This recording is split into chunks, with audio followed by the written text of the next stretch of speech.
खबरों के सफर की शुरुआत करते हैं खेल से जुड़ी खबर के लिए, जो कि बहुत ही निराशाजनक है। तीसरे टेस्ट में, जी हां, तीसरे टेस्ट में इंग्लैंड ने भारत को हराया है। 22 रन से भारत की हार हो चुकी है। 5 मैचों की टेस्ट सीरीज में 2-1 से आगे इंग्लैंड हो चुका है। दूसरी पारी में भारत 170 पर ऑल आउट हुआ है। इंग्लैंड ने भारत को 193 रनों का टारगेट दिया था। आप कल्पना कीजिए, 193 रन भारत नहीं बना सका है। अब सीरीज में 1-2 से इंग्लैंड आगे हो चुका है। आर्चर स्टोक्स को 3-3 विकेट मिले हैं। इंग्लैंड ने लॉर्ड्स टेस्ट में भारत को 22 रन से हरा दिया है, यानी कि उम्मीदों का एक तरह से कह सकते हैं कि बड़ा झटका मिला है। और 5वें दिन भारत को 135 रन बनाने थे, 6 विकेट बाकी थे। टीम ने 112 रन बनाने में ही सभी विकेट गंवा दिए। हमारे स्पोर्ट्स एडिटर मनोज जोशी हमारे साथ मौजूद हैं। मनोज जी, बहुत ही निराशाजनक प्रदर्शन। जी हाँ, बिल्कुल निराशाजनक प्रदर्शन, और खासकर ये देखते हुए कि 4 विकेट आपने जो है पहले दिन ही खो दिए, यानी चौथे दिन की समाप्ति पर खो दिए थे चाय के बाद। और उसके बाद जो है जिस तरह से जडेजा एक जीवट योद्धा की तरह, मैं कहूँगा, टिके रहे क्रीज के ऊपर, वो वास्तव में काबिले तारीफ है। अब आप देखिए, बुमराह और सिराज उनके साथ लंबे समय तक टिके रहे। आप इसका अंदाज़ा आप इसी बात से लगा सकते हैं कि बुमराह ने 54 गेंदों का सामना किया, सिराज ने 30 गेंदों का सामना किया।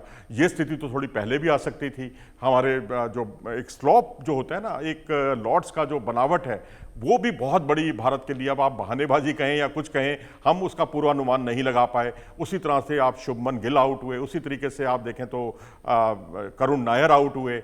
लेकिन अब यहाँ फर्क आ जाता है अनुभव का। अब यहाँ एग्रेशन शुभमन गिल में भी बहुत है, एग्रेशन विराट कोहली में भी बहुत था। लेकिन विराट कोहली एग्रेशन के बाद जो है ना, रिस्पॉन्सिबिलिटी लिया करते थे, जो शुभमन गिल जो है अपने बेसिक से ही भटक गए। अब देखिए, जब वो बल्लेबाजी करने के लिए आए थे तो हर गेंद पर ऐसा लग रहा था कि वो विकेट अपना खो रहे हैं। उनका पैर जो है वो जो बाहर निकल रहा था वह क्रॉस जाने लगा। और वो जो बेसिक मूलभूत चीज़ें हैं कि आपको इंग्लैंड में आप ज़्यादा से ज़्यादा लेट खेलना है, जितना आप देरी से खेलेंगे, लेट खेलेंगे, उतना अच्छा रहेगा। लेकिन वो चढ़कर खेलने लगे, यानी अपने मूलभूत चीज़ों से बिल्कुल भटक गए। अंग्रेज तो इस चीज़ में पारंगत हैं ही कि आपसे विवाद, बेवजह के विवाद आपके साथ छेड़ेंगे। अंपायरों ने रही सही कसर पूरी कर दी। अब आप जो है एक उल्टा डिसीजन आपने लिया, फिर आपने डीआरएस लिया। डीआरएस में सबसे बड़ा दोष यही है कि जब कोई अंपायर्स कॉल हो जाती है तो अंपायर की ही चलती है, अंपायर के फैसले को ही अंतिम माना जाता है। ऐसे कई निर्णय हमारे खिलाफ हुए।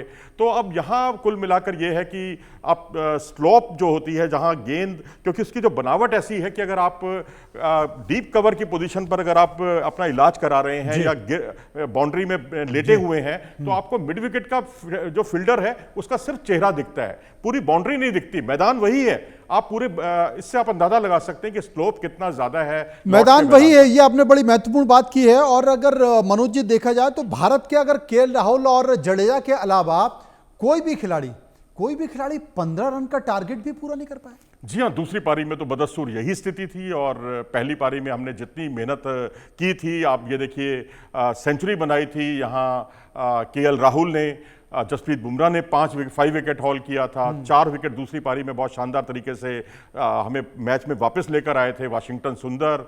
वो सारी मेहनत हमारी जो है बिल्कुल पानी में पड़ गई पहली पारी में। ज़रूर अब आप देखिए, बड़ा अंतर क्या रहा कि हमने 11 रन में पहली पारी के आखिरी 4 विकेट जो है 11 रन में खो दिए थे, जबकि उनका 9वें नंबर का बल्लेबाज ब्रेंडन कार्स जो हैं, उन्होंने 56 रन की नॉट आउट पारी खेली और 80 रन 80 प्लस की पार्टनरशिप की।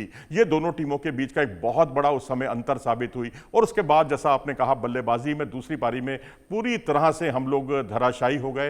ये मानना होगा कि हम लोग कंडीशंस के सामने हम बिल्कुल नतमस्तक हो गए। अब 9 दिन का समय बाकी है। मैं समझता हूं कि जो इंजरी की शिकायत है, खासकर ऋषभ पंत को, उनको उस इंजरी से उबरना होगा और बाकी पूरी बल्लेबाजी को नए सिरे से एक नई सुबह की शुरुआत करनी होगी। अब जब भी आप किसी गंतव्य स्थान पर पहुंचना चाहते हैं मनोज जी, और गूगल में लोकेशन लगाते हैं, और अगर उस लोकेशन से आप भटक गए तो पता नहीं कहां जाकर आपको यू टर्न लेना पड़ेगा और वो कितना लंबा रास्ता हो जाएगा।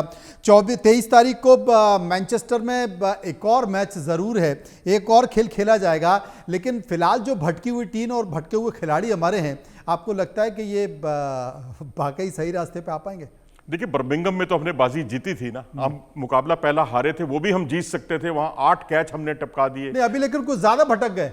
हाँ बिल्कुल भटक गए हैं जी। अब आपको भटके हुए जो खिलाड़ी हैं अब उनको लय में आना ही होगा, और अब अंपायरिंग और स्लॉप और अब इन सब चीज़ों को दरकिनार करते हुए अब हमें नई सुबह की शुरुआत करनी है। और खासकर जो गलतियां हमने की हैं, जो हमारे ग्रे एरियाज रहे हैं, जो 2 कैच हमने महत्वपूर्ण टपकाए हैं जो हमें बहुत आत्मघाती साबित हुए, केएल राहुल की तरफ से जो कैच छूटा और एक शुभमन गिल के हाथ से जो कैच छूटा, वहाँ एक जगह 100 रन की पार्टनरशिप हो गई ओली पॉप और जो रूट की, और दूसरा जो कैच है वो भी हमारे लिए बहुत महंगा साबित हुआ। तो इन सब कमजोरियों से हमें निजात पाना होगा, और वो जो भटकती हुई जो स्थिति है उसको अगर किनारा देना है, लय में आना है, तो आपको फील्डिंग बहुत अच्छी करनी होगी, और साथ ही जो बल्लेबाजी है उसमें जो आपने 193 रन का जो लक्ष्य है, जो बहुत आसान लग रहा था, छोटा लग रहा था, उसको आपने बहुत बड़ा बना दिया।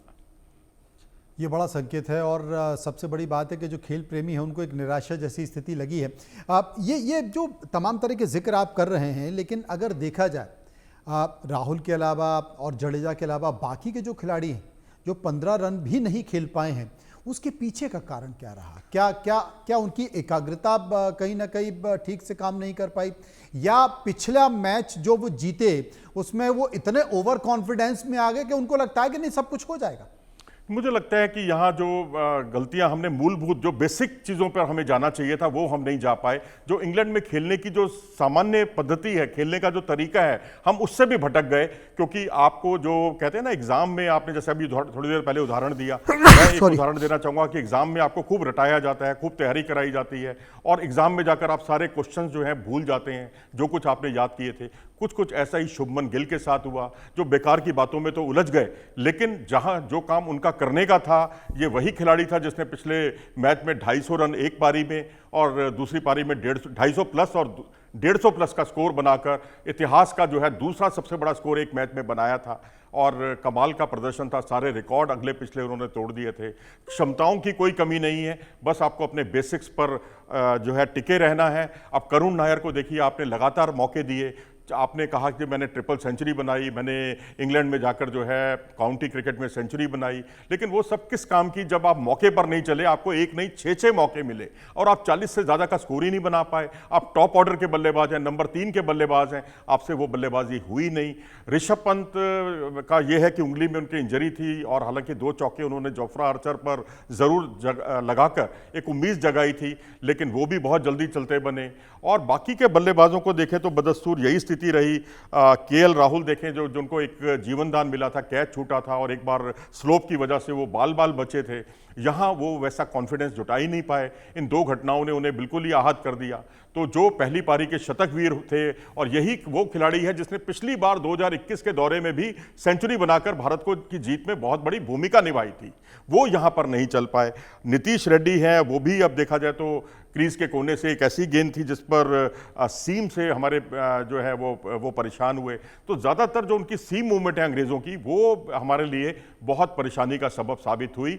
स्विंग उतनी खतरनाक नहीं रही जितने की सीम बॉलिंग। तो सीम बॉलिंग पर हमें फेस करना, उसको ध्यान देना होगा, युद्ध स्तर पर ध्यान देने की ज़रूरत है। क्योंकि ये मौका अगर आप चूक गए हैं, लॉर्ड्स में जीता हुआ मैच, 193 रन क्या होते हैं। अब आप देखिए, WTC का फाइनल था इसी साल, चंद महीने पहले हुआ था। साउथ अफ्रीका ने 282 रन चेज किए थे ऑस्ट्रेलिया के खिलाफ, 282 रन। अब लो स्कोरिंग मैच वो भी था, लो स्कोरिंग मैच ये भी था, लेकिन यहां पर मैं समझता हूं कि एक कमिटमेंट की कमी हमारी बल्लेबाजों की चौथी पारी में दिखाई दी।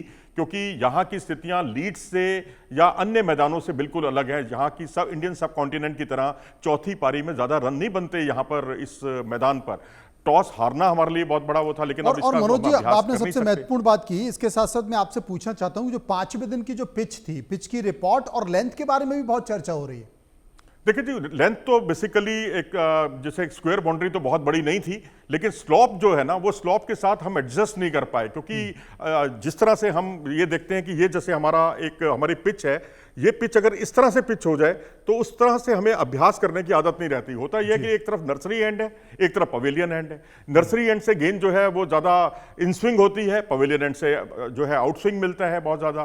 तो यहाँ जितना अंग्रेज़ों को अच्छा अभ्यास था, जो इनको आदत थी, वो हमारे खिलाड़ियों को उतनी आदत नहीं थी और उसमें हम लोग उलझ गए। जहां आकाशदीप उसमें को उलझ बॉलिंग गए और करानी चाहिए थी, निराशाजनक मामले में। प्रदर्शन रहा और हम मैच हार गए। लेकिन उम्मीद है कि मैनचेस्टर में शायद वो उम्मीदें वापस लौटेंगी और इंडिया टीम, भारतीय टीम बेहतर प्रदर्शन करेगी। इसी उम्मीद के साथ आपका बहुत बहुत शुक्रिया मनोज जी।